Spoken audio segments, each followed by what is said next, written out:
परिचय देना चाहूँगा रंजना मैम का।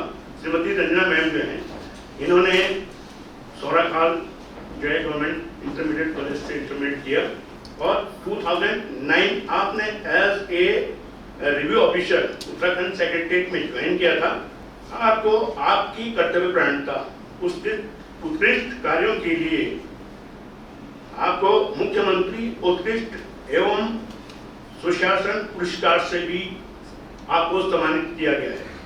जो 2 बार आपको ये पुरस्कार दिया जा चुका है और अपना यूट्यूब एंड फेसबुक पे चैनल शुरू किया है जो कि कांति रंजना मिशन अवेयरनेस कर्मा के नाम से चल रहा है। इसके अलावा आकाशवाणी में भी आप जो भारत सरकार की विभिन्न स्कीम है मेरी योजना बुक के तहत उनके बारे में भी पब्लिक को अवगत कराती है।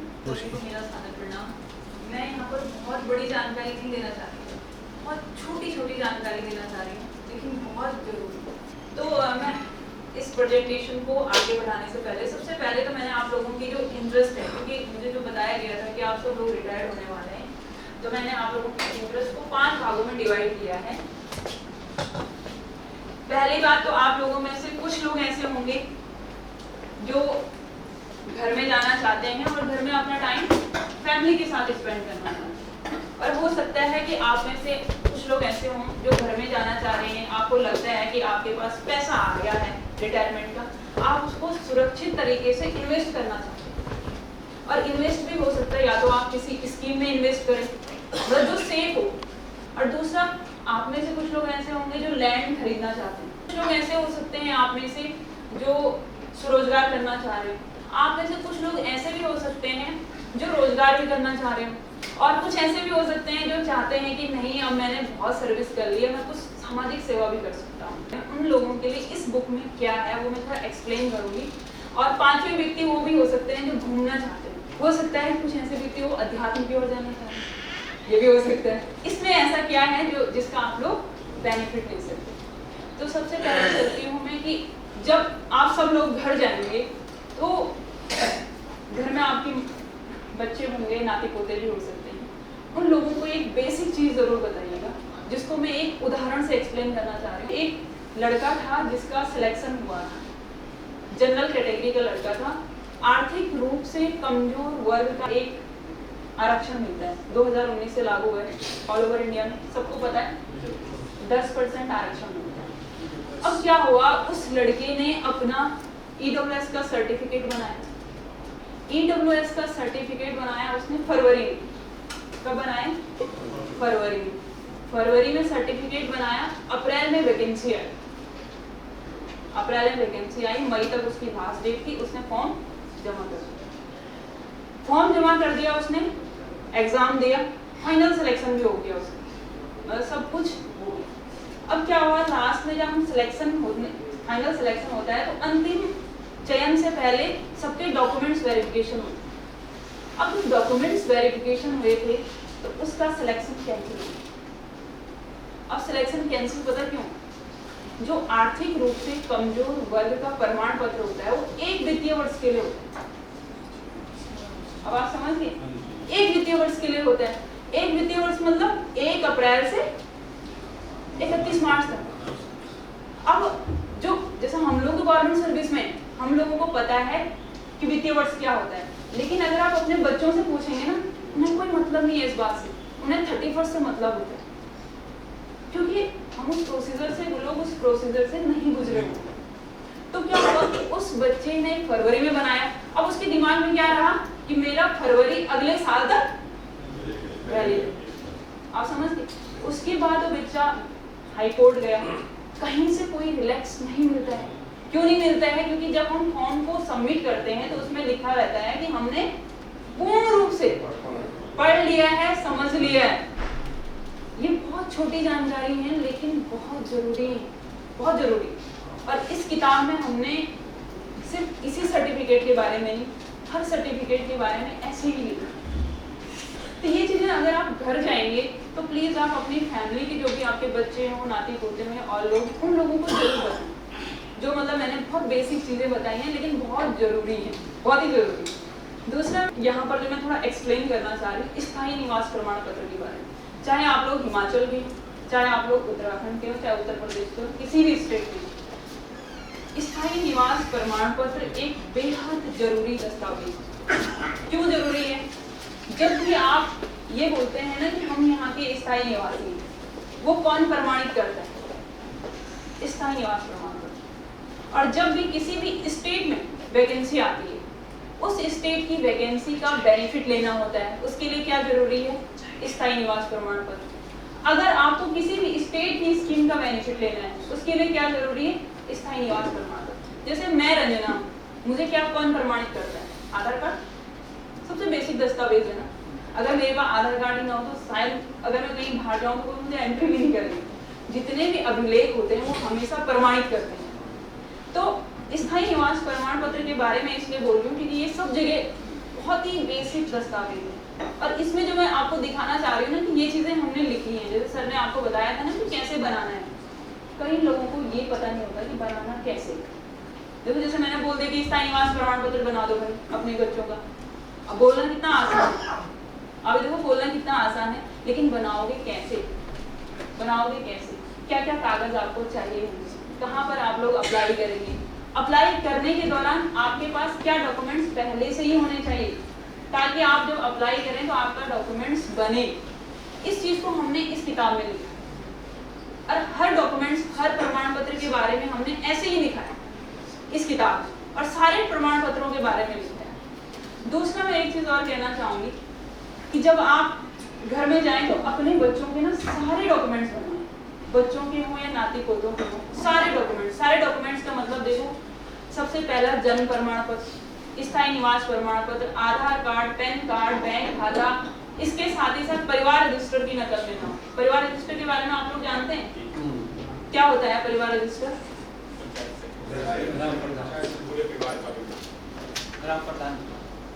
ग्रामीण क्षेत्रों में ये लागू होता है और ये इतना जरूरी है ना। जैसे मैंने अभी आपको स्थायी निवास की बात की है ना, आप बिना परिवार रजिस्टर में अगर आपके बच्चों का नाम नहीं है ना, आप स्थायी निवास नहीं बना सकते। आप समझिए, अगर आपने जाति प्रमाण पत्र बनाना है तो अगर आपके बच्चों के नाम उस परिवार रजिस्टर में नहीं होंगे, वेरीफाई नहीं कर सकते। ये बेहद मतलब बड़े छोटे छोटे दस्तावेज हैं, लेकिन बेहद जरूरी दस्तावेज है। तीसरा, जैसे वोटर आईडी, आय प्रमाण पत्र हो गया, राशन कार्ड, या फिर जो दिव्यांग हैं उनके प्रमाण पत्र, अनुसूचित जाति जनजाति ओबीसी के प्रमाण पत्र, ये सर्टिफिकेट बेहद जरूरी है। और दूसरा, सामान्य जाति का प्रमाण पत्र। जो जनरल कैटेगरी के लोग हैं उन्हें लगता है कि अरे हम तो जनरल कैटेगरी के हैं, हमें क्या बेनिफिट मिलेगा, लेकिन जब से आर्थिक रूप से कमजोर वर्ग का जो मैं आरक्षण की बात कर रही हूँ, उसके लिए सामान्य जाति का प्रमाण पत्र सबसे जरूरी दस्तावेज है। आप सामान्य जाति को कैसे प्रमाणित करोगे? उसी प्रमाण पत्र से ना।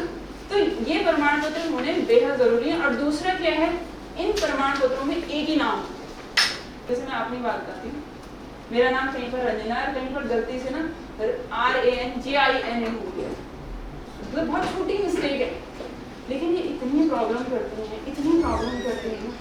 आप यकीन नहीं करोगे कि इंसान ना अपने आप को साबित करने के लिए घिस जाता है।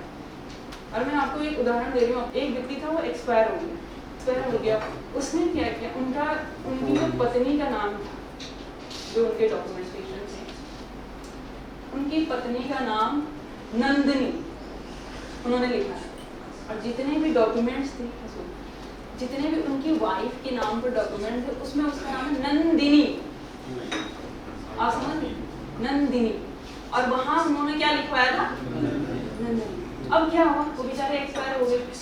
जब उनको सर्विस देने की बात आई तो वो सारे उनके पास जितने भी डॉक्यूमेंट्स थे वो थे नंदिनी के। अब नंदिनी के डॉक्यूमेंट्स होने की वजह से उन्हें नंदिनी अपने सारे डॉक्यूमेंट्स में करना पड़ा, और उनको करने के लिए उन्हें 6 महीने लगे।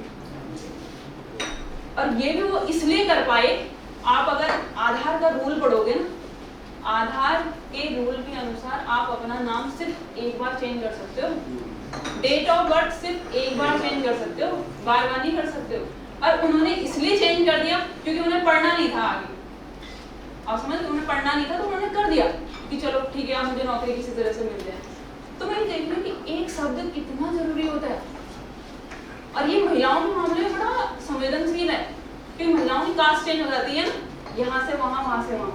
तो जो आपकी बेटियां हैं, मतलब मैं आप लोगों को इसलिए बोलना चाह रही हूँ कि देखो आप जब यहाँ से जाएंगे तो ये चीज़ें आप जरूर बताइए, बहुत छोटी छोटी चीज़ें हैं ये बहुत मायने रखती हैं। और दूसरी बात, नॉमिनी आप तभी भरें, सबसे पहले आप चेक करें अपने बच्चों के नाम, वाइफ के नाम और सब डॉक्यूमेंट्स में चेक करें। मैं इसलिए बोल रही हूँ ना, कल दिन देखो ये ऐसी दुर्घटनाएं ना किसी के साथ भी हो सकती हैं। और ये जब जैसे सपोज मैंने किसी को नॉमिनी बनाया, मेरी डेथ हो गई, मैं उस व्यक्ति को नॉमिनी को मैं नॉमिनी हूँ इस बात को प्रमाणित करने के लिए बहुत चक्कर काटने पड़ते हैं। चलो जब तक मैं जीवित हूँ तो चेंज कर सकती हूँ ना, मतलब है मेरे पास कि हाँ ये गलती से ऐसा हो, लेकिन उसके बाद बहुत दिक्कत होती है। और आज की डेट में तो हम नॉमिनी हर चीज़ में बना रहे हैं ना, बैंक खाते में बना रहे हैं, जितने भी बीमा वाली राशि है उसमें बना रहे हैं, हर चीज़ बना रहे हैं। तो ये चीज़ आप लोग ध्यान रखें कि सबसे पहले तो सारे कागज़ बनाएं, सारे कागज़ में इसलिए भी बोल रही हूँ, आपने कई बार देखा होगा कि हमारे मतलब सेंट्रल गवर्नमेंट की स्कीम्स होती हैं, छात्रवृत्ति की योजनाएं होती हैं, वैकेंसी आती है, उसमें टाइम कितना दिया जाता है? मैक्सिमम 1 महीने होता है ना, 1 महीने का, 1.5 महीने का, मैक्सिमम 2 महीने का टाइम देती है। और ये सारे डॉक्यूमेंट्स बनाने के लिए आपको 6 महीने लग जाते हैं। और जो एक जैसे आपका बच्चा किसी वैकेंसी के लिए लाया गया हो, ठीक है, वैकेंसी आई और आपको लगा कि यार वो फॉर्म भरना चाहता है, पता चल रहा हो फॉर्म भरने के लिए वो डॉक्यूमेंट्स तैयार करते करते उसकी डेट निकल गई। ये और पता ये बहुत बड़ी समस्या है, ये बहुत छोटी है, लेकिन इनके बारे में लोग जागरूक नहीं है कि उन्हें कौन कौन से कागज बनाने हैं। तो इसलिए जो मैंने यहाँ पर कागज देखे हैं ना, तो प्लीज आप जो आपके बच्चे हैं, नाती पोते हैं ना, सबके बनाएं और कागजों में नाम एक ही रखें, नाम, जन्मतिथि, पिता या पति का नाम जो भी है वो एक रखें, क्योंकि ये बड़ी बहुत वैसी समस्याएं हैं जिनको आपको बहुत माथापच्ची करनी पड़ती है। और जब आप सिविल वाले मामले में आते हैं, जैसे मतलब किसी के जमीन का ट्रांसफर होता है, वहां पर भी ये बहुत प्रॉब्लम करते हैं। दूसरा, जब आप एक तो मैंने बोल दिया डॉक्यूमेंट्स बनाएं, दूसरा उनको सुरक्षित भी रखें। कई बार आपने देखा होगा ना, खासतौर पे यंग एज के साथ बड़ी दिक्कत होती है कि जैसे हमने डॉक्यूमेंट्स तो बना दिए लेकिन हम उनको सुरक्षित नहीं रखते, जबकि एक स्थायी निवास को बनाने के लिए पूरा एसडीएम से लेकर, तहसीलदार से लेकर, पटवारी से लेकर, जब मैं फॉर्म ऑनलाइन आवेदन कर रही हूँ उससे लेकर मैंने जो उसमें और डॉक्यूमेंट्स लगाए हैं, देखो पूरा सिस्टम उसमें काम किया, मैंने बना दिया, उसके बाद मैंने लापरवाही से छोड़ दिया। तो देखो ना, पूरी मेहनत, और इतने लोगों की मेहनत, एक व्यक्ति की मेहनत नहीं है, वो इतने लोगों की मेहनत है, वो वेस्ट हो गई है सिर्फ इस वजह से कि हम लोग क्या है, अपने कागजों के प्रति लापरवाह है। तो जो आपके या आपके बच्चों के जो दस्तावेज हैं, प्लीज़ आप उनको ना संभाल के भी रखिएगा। मतलब हो सके जब आप यहाँ से जाएं तो अपने बच्चों को इतना जरूर समझाएं कि जितने भी आपके कागज हैं उनकी अलग अलग फाइल रखें। जैसे आपके एक बेटा है, उसके सारे डॉक्यूमेंट्स एक जगह रखें, उसकी हार्ड कॉपी भी रखें, उसकी सॉफ्ट कॉपी भी रखें। दूसरा, मैं एक चीज़ और कहना चाह रही हूँ कि हम लोगों ने जो हमारी मेरी योजना केंद्र सरकार पुस्तक है, उसमें 82 इंस्टीट्यूट के बारे में लिखा है। और सबसे बड़ी बात इसमें हमने ये लिखा है कि आप भ्रमण कैसे कर सकते हैं इन इंस्टीट्यूट में। भ्रमण इसलिए लिखा है कि आपने कई बार नोटिस किया होगा कि ऐसा क्या है कि हमारे पर्वतीय क्षेत्रों में, पहाड़ी क्षेत्रों में अधिकतर लोग सेना में या वो टीचिंग में जाते हैं। आप लोगों ने कभी सोचा? देखो बहुत सारे रीज़न होते हैं, जैसे आप एक अधिकारी बने हैं, इसके पीछे बहुत सारे रीज़न हैं कि आपकी फैमिली बैकग्राउंड रहा होगा, आपकी एजुकेशन रही होगी, आपका सराउंडिंग्स रहा होगा, है ना, आपने किस किस को देखा है। हो सकता है आप में से कुछ लोग ऐसे हों जिनको लगता है कि अरे काश मुझे अगर पहले ये पता होता कि आईएएस ऐसे बनते हैं तो मैं वो होता। आप में से कुछ लोग ऐसे हो सकते हैं जो कहेंगे अरे पहले मुझे ये पता होगा कि आईआईटीएन कैसे बनते हैं तो मैं ये होता। लेकिन कुछ लोग ऐसे भी होंगे कि अरे यार थैंक गॉड मुझे सही टाइम पर पता चल गया, नहीं तो मैं ये भी नहीं होता। ये भी हो सकते हैं। कुछ लोग ऐसे होते हैं कि थैंक गॉड, मतलब मुझ पर गॉड की कितनी अच्छी ब्लेसिंग है कि मैं ये बन पाया, है ना। तो ये क्या है, ये मतलब इसके लिए पूरी सराउंडिंग काम करती है, लेकिन इसमें सबसे बड़ी चीज़ जो मुझे लगती है वो है माहौल। वो है माहौल।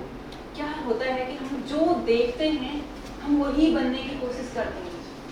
और ये मैंने अपने हिल एरिया में देखा है कि जैसे मैंने सबसे ज़्यादा किसको देखा है, आर्मी वालों को। मैंने सबसे ज़्यादा किसको देखा है, टीचर्स को। मैं बनने की क्या कोशिश करूँगी, वही बनने की कोशिश करूँगी। आप समझ रहे हैं? ये एक बहुत नेचुरल चीज़ है। मतलब हमारे जो सपने होते हैं, सपनों की शुरुआत कैसे होती है, देखने से होती है। तो जो ये 82 इंस्टीट्यूट है, हमने इसमें ये लिखा है कि आप लोग यहाँ कैसे घूमें। तो ये मैं आप लोगों को इसलिए बोल रही हूँ कि अगर आपके छोटे बच्चे हों, नाती पोते हों, आप उनको इन इंस्टीट्यूट में लेकर जाएं ताकि वो बड़ा देख सकें। वो देखें कि IITian कैसे बनते हैं, साइंटिस्ट कैसे बनते हैं, वैज्ञानिक कैसे बनते हैं, कैसे आप लोग MBA कर सकते हैं IIM से, कैसे आप फॉरेन स्टडी करने जा सकते हैं। इसमें हमने सब कुछ लिखा है। और जब मैं इस चीज़ को लिख रही थी ना, तो मेरे माइंड के पीछे ना यही थॉट प्रोसेस चल रही थी कि हमें बच्चों को अगर हम बचपन से ही बड़े सपने दे दें, वो कुछ भी बन सकते हैं। ऐसा नहीं है कि कुछ नहीं बन सकते हैं, मतलब हर इंसान के अंदर एक असीम क्षमता है। जैसे मैं अभी IIT-BP में आ रही थी, तो मैं आप लोगों का एक बैकग्राउंड पढ़ रही थी कि आप लोग 33 डिग्री -30 डिग्री पर भी काम करते हैं, तो देखो कितनी बड़ी बात है ना, कितनी बड़ी बात है। तो ये आप लोगों की एक असीम क्षमता है। लेकिन आप में से हो सकता है कि जो आपके बच्चे हों या आपके जो नेक्स्ट जनरेशन हो, उनके अंदर कुछ और ही अलग क्षमता हो, तो कैसे बनेंगे ये चीज़। तो इस वजह से इस जो हमारी सेंट्रल गवर्नमेंट की बिल्कुल इसमें सारा लिखा है कि कैसे भ्रमण करने जाना है, किस अधिकारी से मिलना है, कहाँ पर आप कॉल करेंगे, कैसे आप भ्रमण करेंगे। और इसके पीछे यही है कि आप अपने बच्चों को बड़े सपने। आपने कई बार आपने अगर डॉक्टर APJ अब्दुल कलाम को सुना होगा, तो उन्होंने हमेशा एक चीज़ कहते थे कि हमारे देश की जो सबसे बड़ी शक्ति है वो ये है कि हमारे देश के पास एक युवा जनसंख्या है, लेकिन सबसे बड़ी कमजोरी है वो ये है कि उस युवा जनसंख्या के पास बड़े सपने नहीं हैं। बड़े सपने नहीं हैं। अगर आप लोग यहाँ हैं तो इस वजह से हैं क्योंकि आपने ये सोचा होगा ना, कहीं ना कहीं आपने सोचा होगा, तभी तो आप यहाँ हैं। अगर वो बच्चा बचपन से ही वो सोच लेता है, वो भी तो वहाँ हो सकता है। तो इस वजह से सपने बड़े होना बेहद ज़रूरी है, जो मुझे भी लगता है। और मैं हमेशा कोशिश करती हूँ कि बच्चों को अगर हम कुछ नहीं दे सकते, हम उनको बड़े सपने दें। कुछ नहीं दे सकते। अगर आप बराक ओबामा की कहानी पढ़ेंगे, तो बराक ओबामा के जो फादर थे, मतलब आप लोगों ने शायद इनकी पढ़ी भी होगी, बराक ओबामा के फादर थे, उन्होंने अपने बेटे को बहुत पहले छोड़ दिया था, लेकिन उन्होंने अपने बेटे को बड़े सपने दिए। वो अपने बेटे को लेटर लिखते थे और उसमें वो बताते थे कि आपको ये नहीं ये करना है, ये नहीं ये करना है, जबकि उन्होंने कभी उसकी केयर नहीं की, लेकिन उन्होंने अपने बड़े बेटे को बड़े सपने दिए। ये बहुत ज़रूरी चीज़ें हैं, लेकिन हमें कभी लगता नहीं है हमें कभी कि हम लोग अगर ये चीज़ें बोलेंगे तो कैसे होगा। और दूसरी बात, बड़े सपने ही नहीं देना है, उनको एक माहौल भी देना है। और माहौल आप कैसे देंगे? जब आप इन इंस्टीट्यूशंस में उनको विजिट करने के लिए ले जाएंगे, अपने साथ लेकर जाएंगे कि बच्चों यहाँ जाओ, वहाँ से उनको एक देखो, जैसे आपने बोला अरे IITian बनो, मेरा दिमाग खराब है, कैसे बनूं भाई। लेकिन अगर आप IIT रुड़की में लेकर चले गए, हो सकता है किसी लड़के के साथ उसका बातचीत हो और उसे बिल्कुल एकदम से मतलब लगे कि हाँ यार मैं भी तो बन सकता हूँ। आप समझ रहे हो? हमें माहौल भी देना है उनको, सिर्फ बोलना ही नहीं है, थोपना नहीं है, माहौल देना है उनको कि हाँ हो सकता है मेरा बेटा अगर आज ये है तो कल ये भी हो सकता है।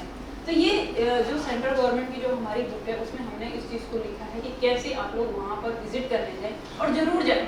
मतलब आप ये इंस्टीट्यूशंस तो ऐसे हैं जो खान है, मतलब मैं कैसे कह सकती हूँ क्योंकि मैं खुद गई हूँ। मैंने Indian institute of remote sensing में जब गई थी तो मैंने वहाँ पर ट्रेनिंग ली, और उसके बाद मतलब मेरा बिल्कुल माइंड सेट ही चेंज हो गया है स्पेस टेक्नोलॉजी के लिए। मतलब इतनी शानदार टेक्नोलॉजी है, इतने शानदार उनके वैज्ञानिक हैं, और इतने सहज है वो लोग कि मतलब एक्सप्लेन ही कर सकते हो कि मतलब उनके अंदर वो एटीट्यूड नहीं है कि अरे मैं ही हूँ, वो नहीं है उनके अंदर। तो वो सहजता भी होनी चाहिए, और जब आप वहाँ जाएंगे तो शायद आपको भी अच्छा लगेगा। अगर आप कभी भ्रमण करने जाएँ तो जा ही जरूर।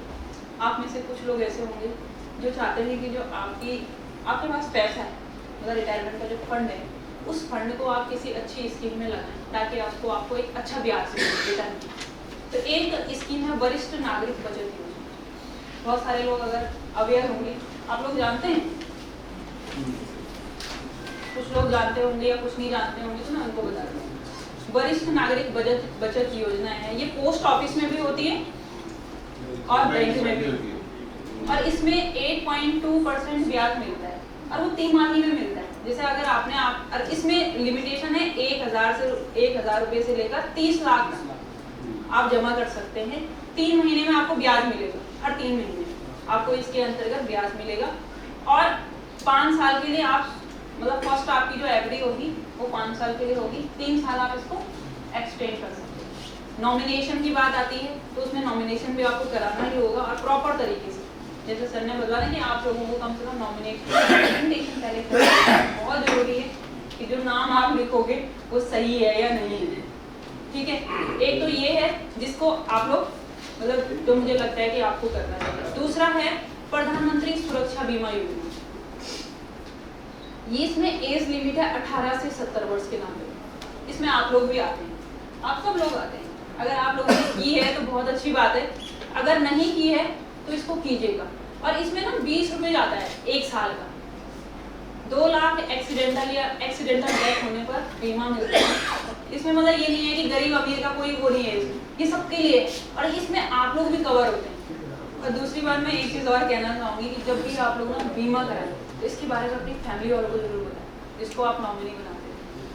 मैं इसलिए बोल रही हूँ ना, बहुत सारी महिलाएं ये स्थिति मतलब किनके साथ ज़्यादा होती है, जो महिलाएं आपके घर में चाहे वो पढ़ी लिखी भी हों, अगर वो पूरे हमारे सराउंडिंग से जैसे हमारे ऑफिस से बैंक से फैमिलियर नहीं है ना, उनके लिए बहुत दिक्कत होती है।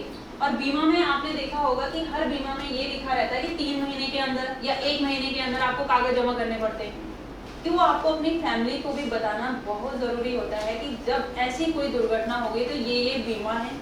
इस बीमा का जो लिमिटेशन है, डेथ के सर्टिफिकेट है या अन्य जो डॉक्यूमेंटेशन है वो इस दौरान यहाँ पर जमा करना है। तीसरा है कि जैसे आप लोग हैं, आपके पास पैसा है और आप जमीन खरीदना चाहते हैं, तो जमीन खरीदने से पहले क्या क्या बेसिक चीज़ें आप लोग ध्यान रखें ताकि आप लोग जमीन की फर्जीवाड़े से बच जाएं। 2 चीज़ें बहुत ज़रूरी हैं। अगर आप ग्रामीण क्षेत्रों में ज़मीन खरीदना चाहते हैं तो वहाँ पर क्या देखें, और नगरीय क्षेत्रों में अगर आप ज़मीन खरीदना चाहते हैं तो वहाँ पर क्या देखें। सबसे पहले तो जो भी ज़मीन खरीदनी हो बरसात में देखें। बरसात मैं इसलिए बोल रही हूँ, एक्चुअल लैंड की कंडीशन पता लग जाती है, उसकी एक्चुअल कंडीशन पता चलेगी। वो सर्दियों में अगर आप देखने जाएंगे इतना सूखा, इतना शानदार मिलेगा, बरसात में पूरा पानी वहीं भरा हुआ है। ये बहुत छोटी छोटी चीजें हैं जो हम ध्यान नहीं रखते हैं। आपदा देखो ना सर, उत्तराखंड के परिप्रेक्ष्य में अगर आप देखेंगे तो आपको ये पता नहीं चलेगा नाला कहाँ से आ रहा है, लेकिन अगर आप ये चीज बरसात में अगर आप जमीन देखेंगे पक्का पता चल जाएगा, पक्का। तो आपको क्या करना है कि जब भी जमीन खरीदनी हो जल्दबाजी नहीं करनी है।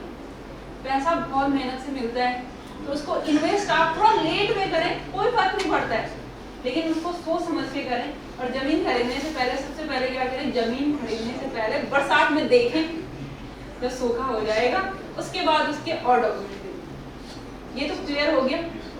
दूसरी चीज है, जमीन में 3 चीजें बहुत महत्वपूर्ण है। एक है सजरा, एक है खसरा और एक है खतौनी। हम लोग क्या करते हैं, हम खतौनी देखते हैं, हमें और चीजों से मतलब नहीं होता है। अब मैं थोड़ा आपको ना और सरल तरीके से बताऊंगी। सजरा होता है एक गांव का नक्शा, पूरे गांव का। इसको सजरा का मतलब होता है मैप। अब सजरा जो नाम आया है ना, उर्दू से आया है। जैसे हमने आपने गांव देखा ना, पूरे एक गांव का उन्होंने रेवेन्यू विलेज कहते हैं ना हम लोग, तो उस गांव के नक्शे को बोलते हैं सजरा। पहली बात क्लियर हो गई।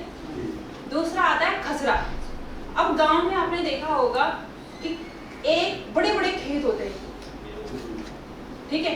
तो जो खसरा नंबर आपने सुना होगा, उस खेत का नाम है वो, उस खेत का नंबर है वो खसरा नंबर। खसरा नंबर किसका है, खेत का नंबर है खसरा नंबर, ठीक है। अब बात आती है खतौनी। खतौनी क्या है, जैसे खाते कर दिए मैंने, अब जो एक खाता है, जैसे हो गया मेरे नाम पर वो खाता है, मेरी सारी डिटेल्स जिसमें आगे वो हो गई खतौनी। ये चीज आप सब लोग क्लियर हो गए। और जब आप जमीन खरीदोगे क्यों जरूरी है ये चीजें देखनी। जैसे मैंने बोला सबसे पहले सजरा, सजरा जो मैप होता है, जो मैप आपको ये पता चलेगा सबसे पहले कि जो ये हमारी जमीन है, जैसे मतलब मैं एक एग्जांपल दे रही हूँ, ये गांव है पूरा सब। अब उस गांव में जो हमारी जमीन है वो इसी गांव में है कि दूसरे गांव में, ये क्लियर हो गया आपका। दूसरा हो गया खसरा। खसरा बहुत जरूरी होता है। अब क्यों होता है मैं ये बताती हूँ। जैसे कई बार आपने ऐसे केस सुने कि जमीन की रजिस्ट्री हो गई, दाखिल खारिज आपने चेक किया, दाखिल खारिज में आपकी डिटेल है, उसकी डिटेल है, सबकी डिटेल है, लेकिन आप मौके पर गए वहां जमीन ही नहीं मिली। आपने ऐसे मामले सुने। ये मामले इसलिए होते हैं क्योंकि हम खसरा चेक नहीं करते। सपोज दैट ये जमीन है ना, ये मतलब ये पूरा ये खसरा हो गया एक खेत का। अब इस खेत को मैंने 15 लोगों में बांटा, तो खसरे में ये आइडेंटिफाई, जैसे एक खेत है, जैसे वो खेत है 500 स्क्वायर फुट, मैंने 5 लोगों में उसकी रजिस्ट्री कर दी। अब वो डिवाइड हो गया, है ना, डिवाइड हो गया। अब डिवाइड हो गया वो तो क्या हो गया, वो मतलब दिख तो गया है। लेकिन जो चालाक लोग होते हैं वो रजिस्ट्री करा देते हैं, लैंड नपवाते नहीं। अगर आप खसरा नंबर देखेंगे तब आपको एक्चुअल लैंड पता चलेगा। तो ये हो गया खसरा। अब आता खतौनी। खतौनी क्या होती है, जैसे कई बार आप लोगों ने देखा होगा, बहुत सारे लोग क्या करते हैं, रजिस्ट्री करते हैं, उसका दाखिल खारिज नहीं कराते, देखा होगा ना, खतौनी दाखिल खारिज। आप देखो कि आप किसी भी लैंड पर, किसी भी लैंड का अधिकार जो स्वामित्व होता है ना, जैसे मैं कहती हूँ कि ये मेरी लैंड है, इसको खतौनी से वेरीफाई करोगे आप, रजिस्ट्री से नहीं।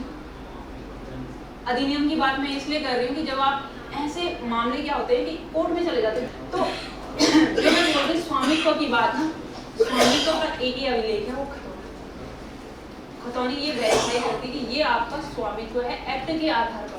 रजिस्ट्री तो ये वेरीफाई करती है ना कि आपने मुझसे खरीदा है, स्वामित्व को वेरीफाई नहीं करेगी कि ये मेरा। जैसे मैं ये बोतल बोल रही हूँ ये मेरी है, तो मैं तभी बोलूंगी जब मैं इसके खतौनी में मेरा नाम आ रहा है। तो ये क्या है खतौनी, जब भी आप लोग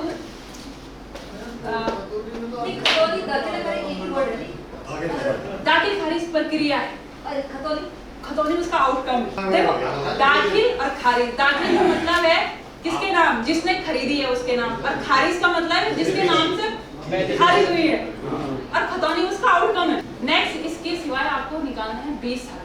20 साल में क्यों बोल रही हूँ कि जो पीछे का 20 साल का रिकॉर्ड है वो जरूर निकाले, और वो आप नहीं निकाल सकते। आप किसी एडवोकेट को 1500-2000 रुपये भी देंगे ना, वो आराम से उसका 20 साल निकाल के आपको दे देते हैं।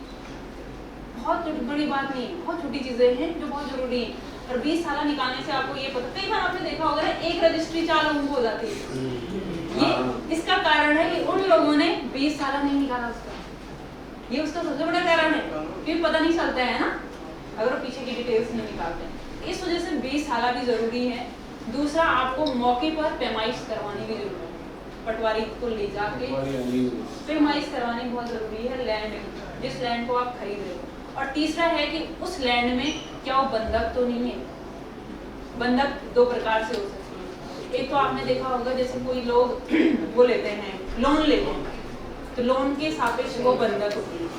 तो जब वो बंधक होती है तो उसका दाखिल खारिज नहीं हो सकता, इस बात को हमेशा ध्यान रखना। और वो आप कैसे पता चलेगा, जब आप उसकी खसरा खतौनी निकालेंगे, पहली बात।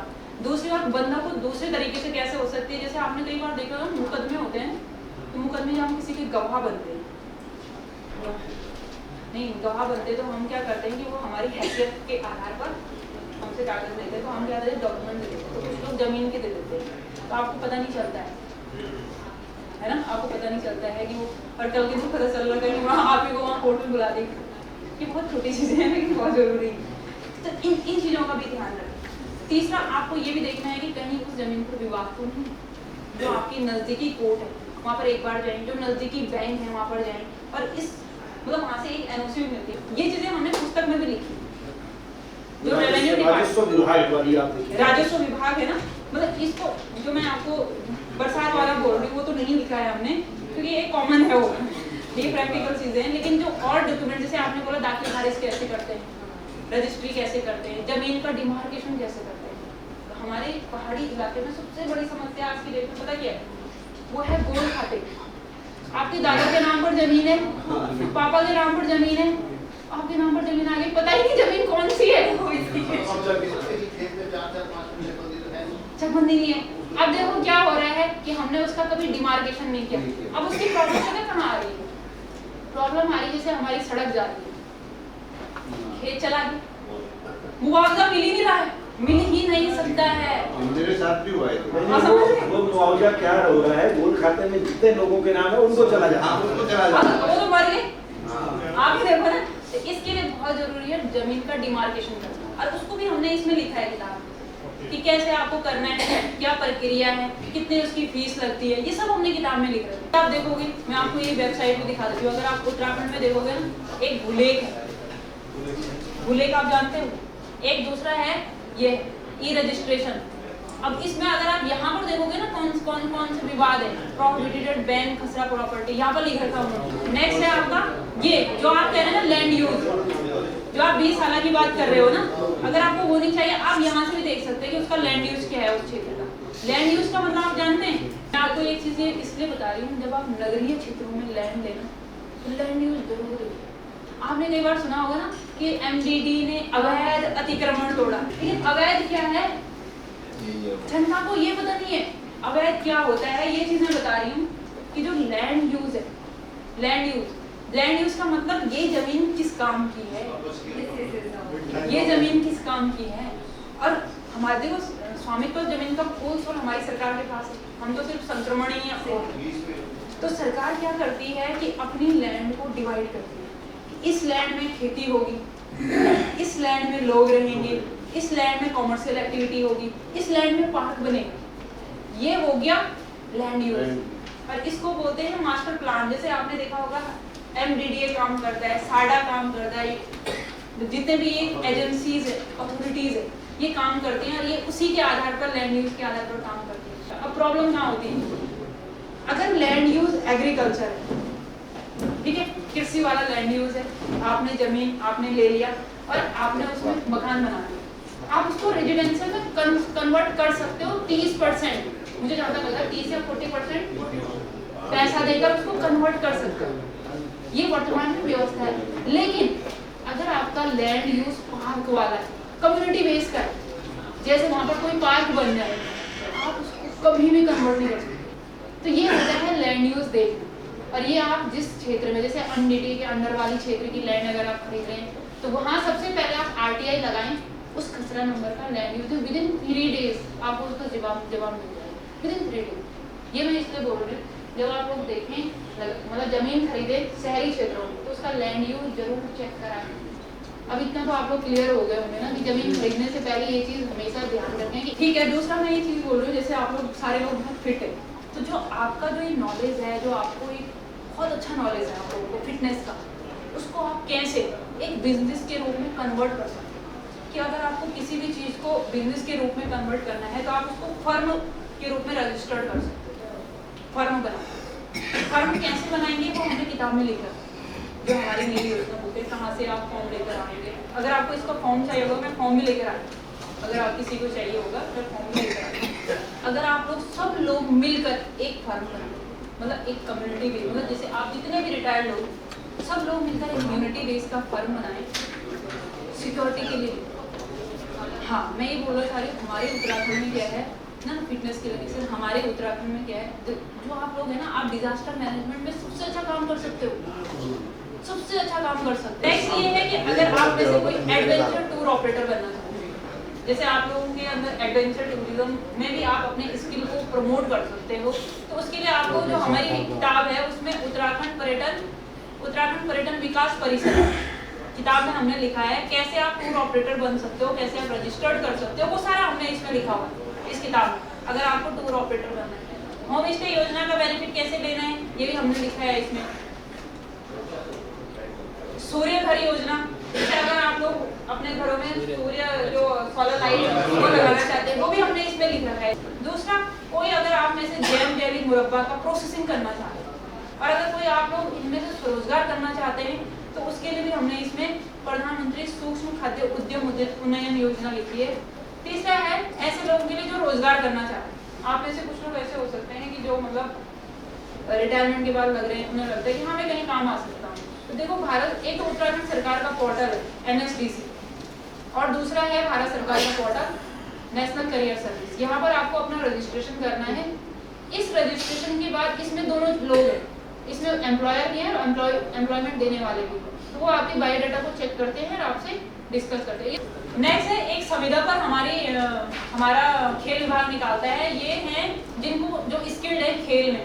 आप में से अगर कोई ऐसा हो तो उसके लिए 70 वर्ष अधिकतम उम्र होती है, ये बहुत अच्छी चीज और 45,000 पर मंथ मिलता है इसमें ना, ये भी हमने उसी में लिखा है किताब में। अब मैं ये बोलना चाहती हूँ, जो लोग समाज सेवा करना चाहते हैं, अगर आप में से कोई एक व्यक्ति भी समाज सेवा करना चाहता है तो वो कैसे करेगा। एक तो होता है इंडिविजुअल लेवल पर, इंडिविजुअल लेवल पर बड़ा टफ होता है। और मैं इसलिए बोल रही हूँ कि अगर आपको समाज सेवा करनी ही है तो आप ये भी सोचें कि आपको पुरस्कार भी मिले, क्योंकि देखो सेवा भी और सम्मान भी। और मुझे लगता है कि इंसान को अगर वो जीवन में आया है, अगर उसे सम्मान मिलता है तो मुझे लगता है वो उसके पूरे जीवन की कमाई होती है। जब मैं सम्मान की बात करती हूँ तो सबसे पहले आपको रजिस्ट्रेशन कैसे करना है ये इसमें लिख रखा है हमने, हमारी जो किताब है उसमें पूरी प्रोसीजर लिख रखी है। और इसमें 5,550 रुपये फीस लगती है सोसाइटी का रजिस्ट्रेशन करने में, सिर्फ 5,550 रुपये फीस लगती है। और क्या क्या प्रोसीजर होगी वो भी इसमें लिखा है। और अगर आपको किसी को फॉर्म चाहिए होगा तो मैं यहाँ पर दे देती हूँ, ठीक है। नेक्स्ट है कि जो लोग सामाजिक कार्य करते हैं उनको कौन कौन से पुरस्कार मिलते हैं। सबसे पहला है हमारा पद्म पुरस्कार, जो हमारी भारत सरकार देती है। पद्म पुरस्कार आज की डेट में, मतलब पहला क्या होता था कि पहले हम जब किसी ने बोला तब वहां पर वेरीफाई हुआ। अब क्या है कि आप अपना पद्म पुरस्कार आवेदन कर सकते हो, खुद आवेदन कर सकते हो पद्म पुरस्कार के लिए। अगर आपने कोई सामाजिक क्षेत्र में कोई अच्छा काम किया है तो मैं जो सोसाइटी रजिस्ट्रेशन की बात कर रही हूँ, मैं इसीलिए कह रही हूँ कि अगर आप कोई सामाजिक कार्य करना चाहते हैं तो उसको सोसाइटी रजिस्ट्रेशन के माध्यम से करें, ताकि आप इन पुरस्कारों के लिए भी डिजर्व हो सकें। हाँ, और दूसरी बात ये है, महिला अगर कोई महिलाओं के क्षेत्र में काम करता है तो भारत सरकार नारी शक्ति पुरस्कार देती है, तीलू रौतेली पुरस्कार हमारा उत्तराखंड सरकार देती है, और ये एसडीजी अचीवर अवार्ड हमारी राज्य सरकार देती है, ठीक है। आप जो व्यक्ति घूमना चाहते हैं, आप अगर धार्मिक मतलब यात्रा करना चाहते हैं तो हमारी सरकार 50,000 रुपये देती है अगर कोई कैलाश मानसरोवर की यात्रा करता है। आप में से अगर कोई कैलाश मानसरोवर यात्रा करने जाए तो इसका भी बेनिफिट ले सकते हैं। नेक्स्ट, अगर आप लोगों को घूमना है उत्तराखंड टूरिज्म की वेबसाइट है, उसमें आपको इतनी जगहें मिलेंगी एडवेंचर टूरिज्म, ट्रैक करने के जितने भी बुग्याल हैं। और दूसरी बात, सस्ते में कैसे आप घूम सकते हो। एक तो होता है ना कि पैसे तो वहाँ पर होम स्टे भी लिखे, होम स्टे की लिस्ट है, उसमें आप किसी बड़े होटल रिजॉर्ट में जाके होम स्टे में रुक सकते हैं। उसके दो बेनिफिट है, एक तो उस व्यक्ति के लिए बेनिफिट है जिसका होम स्टे है दूरस्थ क्षेत्र में, और दूसरा आप अपने इकोनॉमिकली आप लोग घूम के आ सकते हैं। और जैसे गढ़वाल मंडल कुमाऊं मंडल है, हमारे गढ़वाल में गढ़वाल मंडल काम करता है, कुमाऊं में कुमाऊं मंडल काम करता है। तो आप अगर किसी रिमोट एरिया में भी चले जाएंगे ना, वहाँ भी उनका गेस्ट हाउस मिलेगा। सबसे बड़ी बात ये, वहाँ भी उनका गेस्ट हाउस मिलेगा, मतलब कहीं दूर चले जाओ वहाँ भी मिलेंगे वो लोग आपको। तो उनकी बुकिंग आप यहाँ से ऑनलाइन कर सकते हैं। मतलब अगर आपको ये वेबसाइट चाहिए होगी, ये ऑथेंटिक वेबसाइट से, कई बार कुछ लोग फर्जी वेबसाइट से बना देते हैं, इस वजह से इस बात का भी ध्यान रखें कि जब आप वेबसाइट चेक करें तो ऑथेंटिक हो। कई बार आपने देखा होगा ना वेबसाइट में जैसे KMBN है ना, NB की जगह ना W कर देते हैं जो लोग फर्जी करते हैं, या B कर देंगे, ये B कर देंगे, बॉम्बे कर देंगे। ये बड़ी छोटी छोटी चीजें हैं, लेकिन पूरा जो नेटवर्क होता है ना बड़ा खतरनाक होता है। अगर आप लोगों को कुछ पूछना हो तो आप हाँ, बुक कहाँ मिलेगी, आप देखो uk.gov.in लिख लीजिएगा वेबसाइट। ये ऑनलाइन है, ये ऑनलाइन या आपका कंप्यूटर है, स्लो है, बोलिए तो हम इसको इसमें जरा नेट खोलना बच्चे। हाँ खुला डालो उसमें प्लस में डालो, हो जाएगा, नहीं हो जाएगा। uk.gov.in अच्छा टाइप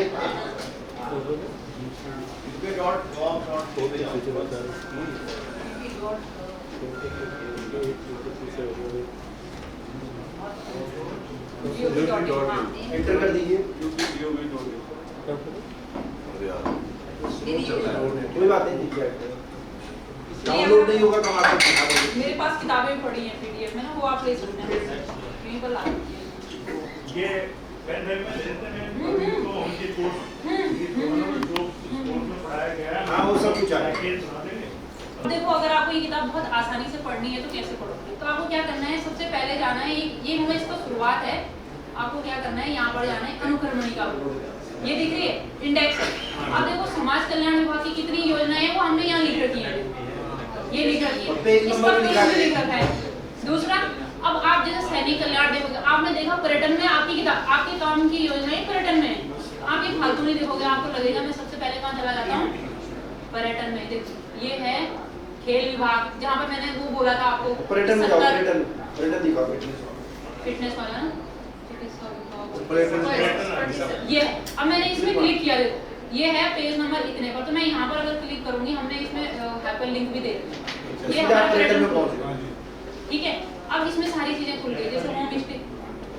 ठीक है, हाँ तो जी। ये दूसरा मैं आप लोगों को एक चीज और बोल रही हूँ, हर विभाग का नाम, हर विभाग का एड्रेस, हर विभाग की ईमेल आईडी हमने सबसे लास्ट में लिखी। ठीक है, थैंक यू सो मच।